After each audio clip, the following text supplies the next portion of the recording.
Hey there, Fellowship family. Welcome to our one-stop shop for all things church life. My name is Mark Francis, and I'm once again your host for today. With me, I have another special guest, and it's just one person, not a couple this time. Her name is Jennifer Wiseman. Hello. How are you? I'm good. Thank you so much for joining us in the podcast booth today. Yeah. I know this is your specialty, right? Yes. You love I love talking being here, yeah. in front of crowds. Yeah. That's okay. But you are a very special person here at the church, and we'll unpack that in a little bit. But I just wanted to recap where we are as a church. And last week, if you were able to listen to this particular podcast channel, you were able to listen to Jake and Marsha Richards.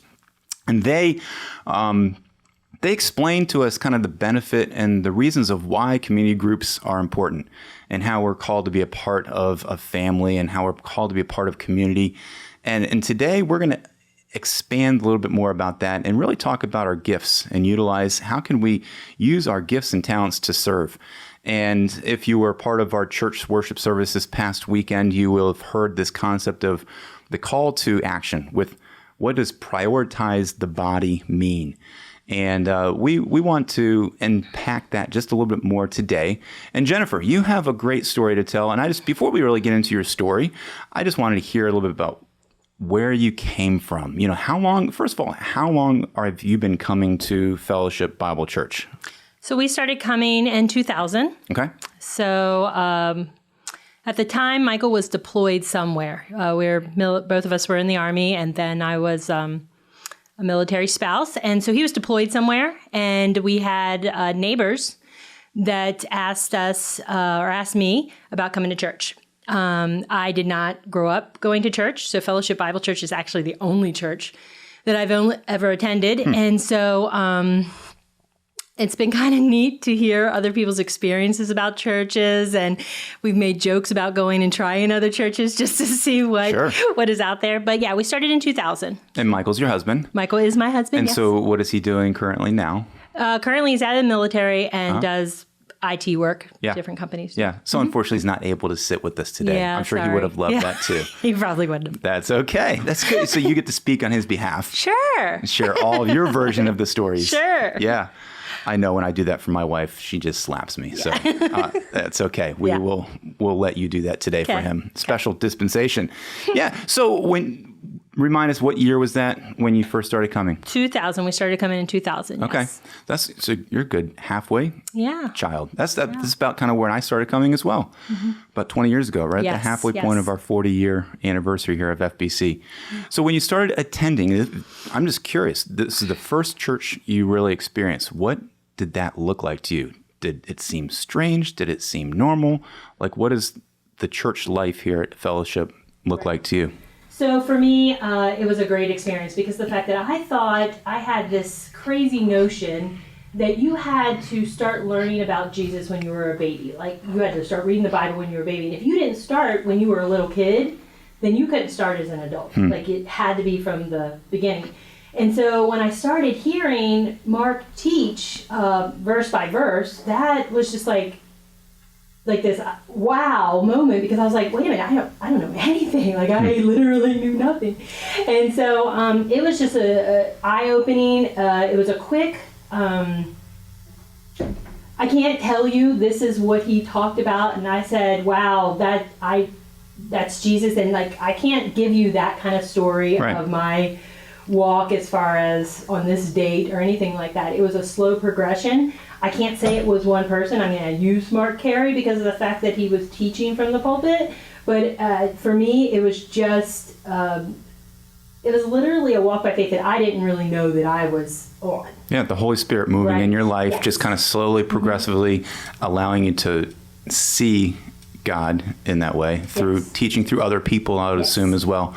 Did you ever attend Learning Center classes or things like that when you were first coming? So I don't remember what it was like that first year, but it was crazy. I mean, if anybody was here in 2000, you were struggling to get a seat and get your kids wherever they needed to be. And I remember it was either Paul Carey or Ashton Berzio, running me over down the hallway because they were trying to get to their classroom or whatever. And so we were just kind of going down these hallways, and it was a little hard. And so I did not do an adult class at all when we first started. Yeah. I'm naturally someone, though, to join. So if someone says, hey, we need help with this, or this is the next step, I naturally do that. Like I raise my hand first. That's why I have to be careful with things I go to. Yeah. So they started talking about joining a community group. And so we joined a community group.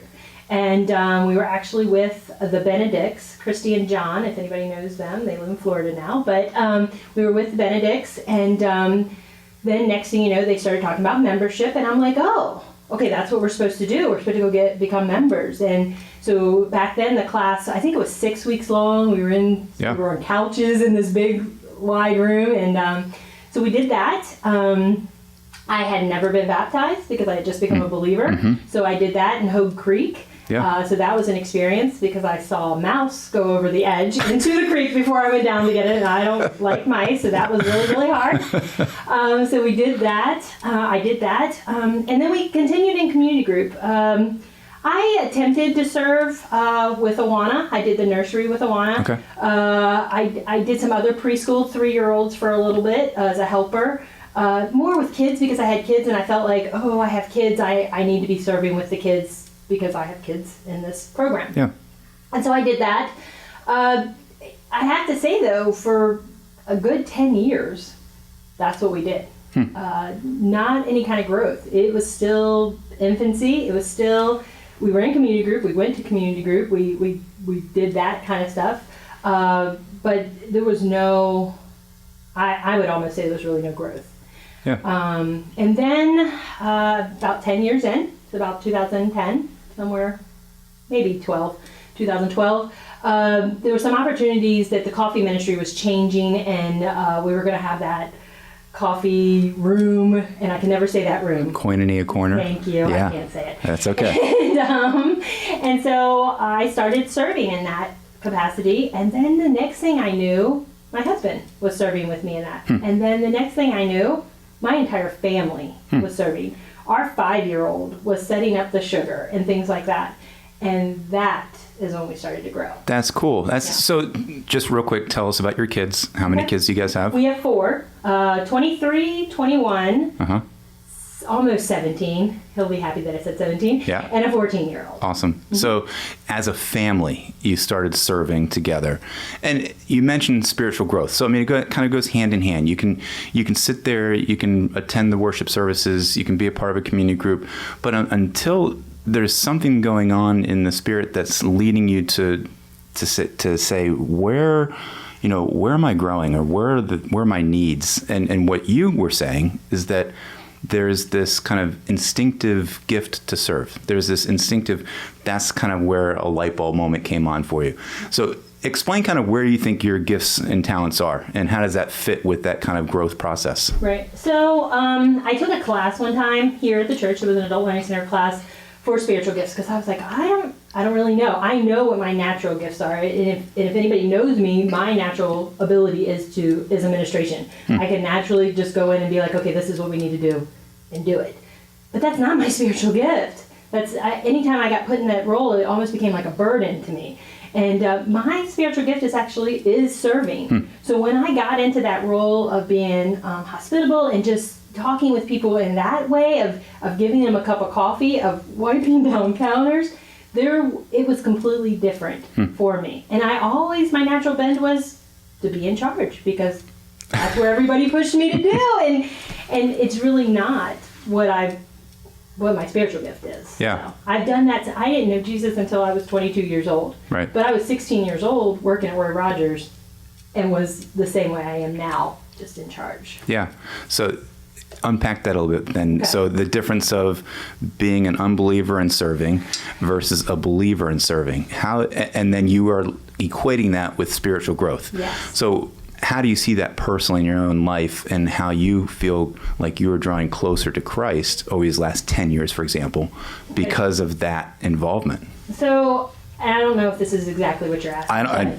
Answer away. Okay. Yeah. So for me as an unbeliever, and just thinking back on that time of what I did, I was doing it for myself. Obviously, I was doing it for self-gratification, like just so that someone could say, "Atta girl, Jennifer," and go about my business with whatever I was doing. And that is what was happening. And then once I started serving in other capacities, so like with children's ministry, with Awana, with those kind of roles, I was doing it because that's what I thought I was supposed to do, and wasn't necessarily realizing, hey, where does God want me to serve? Or where could my spiritual gift, what is my passion? Like, I didn't even think about. Yeah. And that has been such an eye-opener too, of, okay, what am I passionate about? And then, okay, this is the gift he's given me, and then how can I use that gift? And that's what I'm hopeful that through this podcast, that we're able to maybe open someone's eyes to it, that just because if you're serving someplace and you're dreading going there, because that's what was happening. I was dreading going there, and I love little kids. Yeah. Maybe you need to try something else. Time to find a different home. Yeah. Yeah. So that's, for me, that, I don't know if that's exactly what you were asking, but for me, that is what I have seen from stuff. I just have found that, when I'm talking to, for example, unbelievers, and they're serving, and they're going to, serve at the local shelter, or they're doing things, I'm always curious about motivations. And so, we want to be able to help people. I think that's a natural instinct for people. Most of you want to be able to help and serve others. But there's this aspect of doing it as a believer, and the motivation that we have to be a light of Christ, I think is a difference maker. And it sounds like for you that it kind of opened up a whole new world of seeing how am I being able to show God's glory in my serving, or even making coffee behind the scenes. It doesn't have to be public. For your family, though, I'm also curious about how that impacted your family, doing it together. What did you see in the life of your kids? You don't have to embarrass them or anything like that, but how did you guys see a family knit together by serving together? So I'm going to start with the bad part about this. Okay. We never really asked them. So families out there, ask your children before you just do it. We didn't ask them. this is what we did, and so this became a Wiseman thing that we did. Now, as they got older, we started to see, hey, are they just doing? Was it the same thing for me doing in the nursery? Were they just doing it because mom and dad were basically making them do it? And so that has been an eye opener. So that's the negative part of this. Now the positive part of this is that my kids know that, hey, there is a place for me to be able to serve. So the conversation was open to be able to say, okay, that didn't work.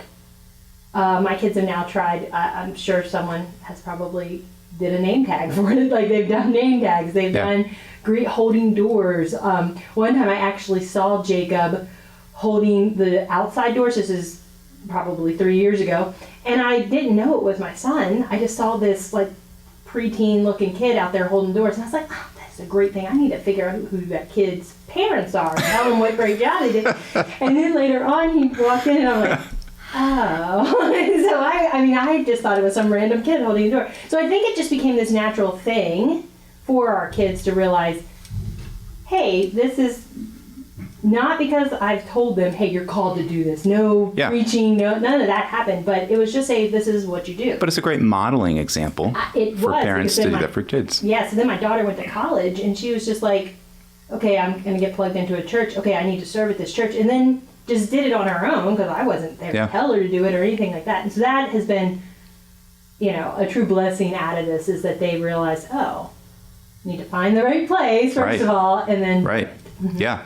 So the other component of that is just the idea that you can bless other people. So it's, serving, we want to be able to show kind of our gifts and talents, not show, but use our gifts and talents in a way that is bringing honor and glory to God. But by doing so, it impacts others.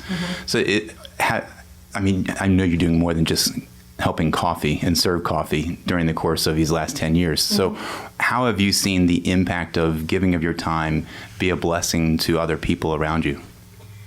I've had a couple stories. So I've been blessed with the stories later on of seeing people. It almost stretched me to a little bit because of the fact that now it kind of merged into this greeting of watching for people that aren't talking to anybody else and trying to judge, okay, do they want me to come talk to them? It's this emotional intelligence thing or something that I don't know who coined that phrase or what it is, but just starting to watch people. And so that's what really, for me, started to develop, is that I started to pay attention to is there somebody I can go up to and talk to that I've never talked to before? So one story that I have was a family that, and I didn't realize it at the time. I didn't realize what was going on in their lives or anything like that. But I just went up to her and just invited her to dinner. Like, it was this random act that it wasn't me, it was the Holy Spirit, because I'm always like worried, oh, now I gotta clean my house and everything else for somebody to come to my house.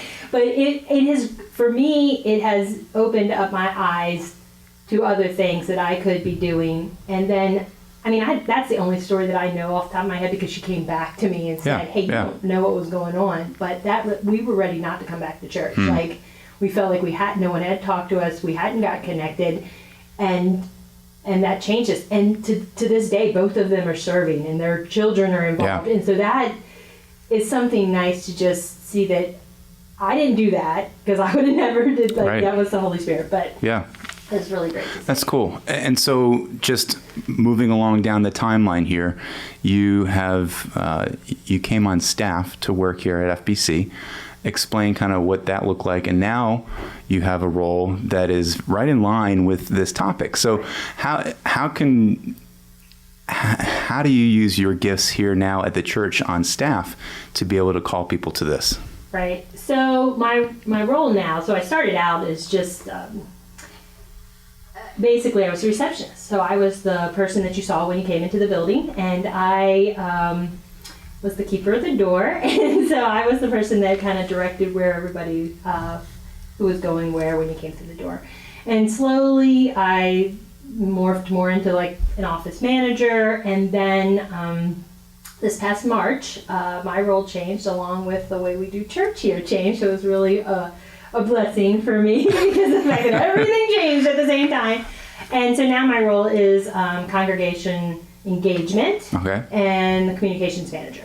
So as for the congregation engagement part of this, essentially the role is to help people get engaged, whether that's in a community group, whether it's in a small group, whether it's in a one-on-one discipleship group, whether it's serving somewhere. That is what I'm doing now here. And we can see your heart, because you can see the benefit of what does it mean to get plugged in. And it can be a community group, it can be a service group. And you know what? When you serve next to somebody, there's just something that there's a bond, you know, that if you do it on a regular basis, that bond grows, and that can turn into authentic relationship, authentic fellowship building that is going on, where you get to know the person, and it really is like a community group. So, you know, for us to say that there's a handful of, 30, 40 community groups out there that exist, we could say that those groups are exponentially larger here at Fellowship because of the bonds that you create by serving together. Absolutely. Like, for example, my newest example is my daughter is recently engaged. And I know the group of people that have been praying for her are the greeters and the welcome team. Like, that group of people, back in February, we would get together and pray in the morning before church would start. But that group then became something more of a email out group of, well, this is what we're praying for and things like that. And so one of the things that I was super excited to be able to say to them is, hey, this happened and thank you for all your prayers, because they kind of knew that we were praying about this. And so it was really nice that it wasn't just my community group, because I'm in a community group and we're a tight group, but it was the people I'm serving beside every Sunday that I was excited to share with them the news. That's great. I mean, and again, every person has a little different bent. Every person has their own unique gifts and talents. And what is it going to be? What is it going to take to draw you in to be more engaged in the body, but to grow spiritually, to learn more about who God is, and to have your spiritual journey be look a little bit more like Christ today than it was last year. And so that idea of, I'm thinking back to our podcast last week of community groups, and here we're talking about service groups and how similar they really can be. It can be a blessing to both the people you're serving, but then also to yourself. Yes. And how that bond can grow together and relationships can be formed. So if you're out there and you're not feeling connected, it doesn't necessarily have to be a community group. We want you to join one, but find other opportunities. And if your skill set is is, well, we heard Rick Lump weeks ago say cleaning toilets. Or if it's something of maybe you're more technical, or maybe you're more creative, or maybe you're more hospitable. We have really a need for any gift and talent to be used and plugged into the body. And I know, Jennifer, you can attest to that because you're filtering all those and you see what those needs are. Unpack that for us a bit. Give me a little more examples of where some of our needs are here at the church. Okay. So what we're trying to do is keep a very updated list to what each ministry needs. And so it's fbcva.life/serve. And so I'm actually going to put at the top of it as of, and then the date, so that you guys know that we are constantly moving this along. The behind the scenes stuff is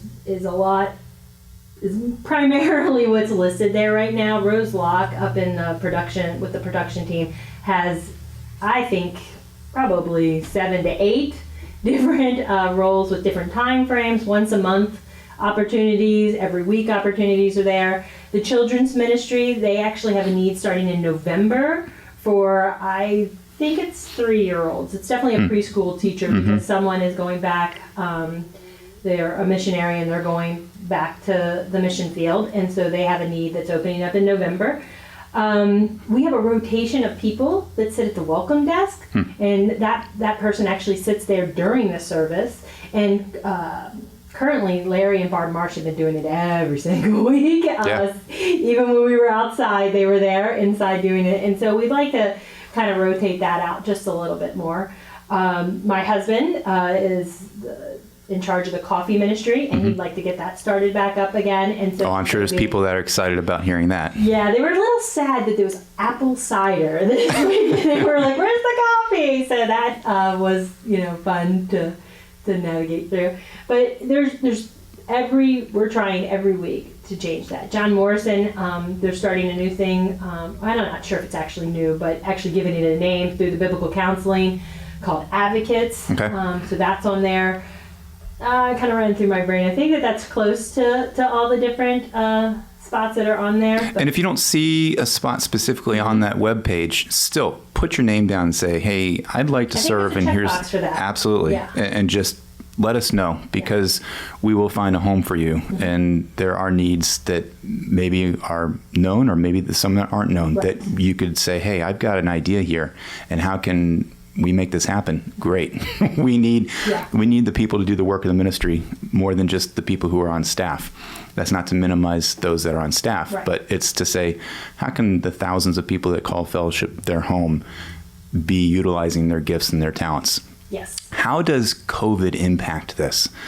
Because there is this challenge of we want to maintain kind of healthy, standards, safe standards for people to feel comfortable and welcomed at the same time. We talked about this in our podcast last week, again, about the need to be around other people, and serving is part of that as well. But are there opportunities for people that maybe can't get out and about as much? So talk us through what COVID has done to kind of change this dynamic of this ministry. Right. So COVID has, he talked about the social distancing. We are, if you are volunteering on a weekend service, we are wearing masks. So we are doing that.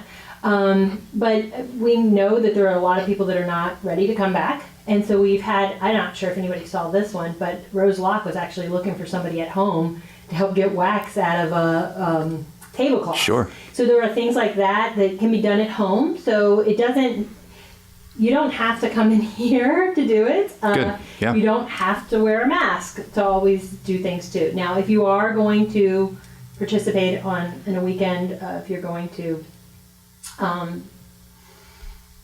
be a preschool teacher, we are going to ask about wearing masks and things like that. But if you're not ready to come back to church, we have, or into the church building, I guess, into this building, then there are some opportunities of things that you can do at your house. There's some administrative tasks that we've had people come in that they just sit in our admin area and do some stapling, do some laminating, some things that are just happening during the week that doesn't involve being around a large group of people. So we don't want anybody to think, I can't be around a lot of people right now because of whatever reason, there are some other opportunities. It's a great opportunity for you to feel connected with the body, and by just giving of your time for a couple hours a week like that from home. Yeah. It's definitely possible. We have someone that actually comes in, I'm not sure if anybody's seen him before, in each bathroom stall we call something called potty talk. Yeah. And there's somebody that is what she does. Once a month, I just text her on the day, and she comes in and puts the potty talk out. And so there's always opportunities for other things, even if it's not serving on a weekend. That's great. Much needed. I mean, I'll tell you, I can't emphasize it enough. And again, for me, hearing the testimonies and stories of what the early church at FBC really looked like, of just how people just gave their time, I think is valuable for us to learn. 40 years later, we still have those needs, and we still want people to feel connected in that way to where you can bless others and you can be blessed back at the same time. I want to let me fact check real quick. The fbcva.life/ I'm seeing serving. Okay, thank you. Sorry. Okay. Serving. So, and you will also find it when you go to the homepage, the button called Prioritize the Body. Click on that, and over these next several weeks, you will see all the different ministry opportunities. You will see the different activities, the events going on that are all kind of correlated with this idea of building community and how can we use our gifts and talents. So, Jennifer, I just want to thank you once again for being a part of this, because hearing your story is encouraging from the ground up. Attending FBC, you are an example of preparing and deploying dependent disciples. Being able to come alongside of your husband, to be able to work with your family, to grow, to now be connected to our body in this way, and to call us to congregational engagement. That's a blessing. That's a huge example. So for those of you guys listening out there, that could be you, right? Sure. There's always a need for people here at our church. Any last thoughts or final comments that you want to summarize this at all? The one thing I do want to say, and I mentioned it a bit, if you decide, I want to serve, I am suggesting you give things test drives. I want you to try it, and if after 5-6 weeks you're like, oh, Jennifer, no, this is not the right place, tell us that. There are always other opportunities. We don't want anyone to be feeling like they're stuck someplace. And I do like it. I do like what you said, is that if it doesn't feel right, if it feels like it is just a chore, yes, then there's something that probably could and should change. Yes. And as there's different ministry leaders and pastors overseeing things, and work with them, talk that through with them, and say, hey, here's where my heart is, and how can I serve in this capacity? And again, I think like we talked about, if there's a new area of ministry that's not developed and you have a passion for it, that is God speaking to you to say, hey, how can you kickstart that? Right. And so I think our listeners can hopefully be encouraged and challenged by that all at the same time. Well, thank you, Jennifer, once again for being a part of the podcast here today. You are amazing. And as always, if you want to contribute, you can still go to fbcva.life/podcast, and there's notes that you can add in. Questions that if you wanted to submit, just interaction. We want to engage with you guys from that standpoint. And as always, please feel free to keep us posted on any of your thoughts. And all of you guys watching and listening out there, there are going to be more interviews about this. This concept of prioritize the body is going to be something over the course of October, November here of this year. We're going to be really making a significant campaign about. And we want you to prayerfully consider, how can you be part of community and how can you utilize your gifts and talents? So until we meet again and chat again, let's let Christ be the focus of our lives each and every day.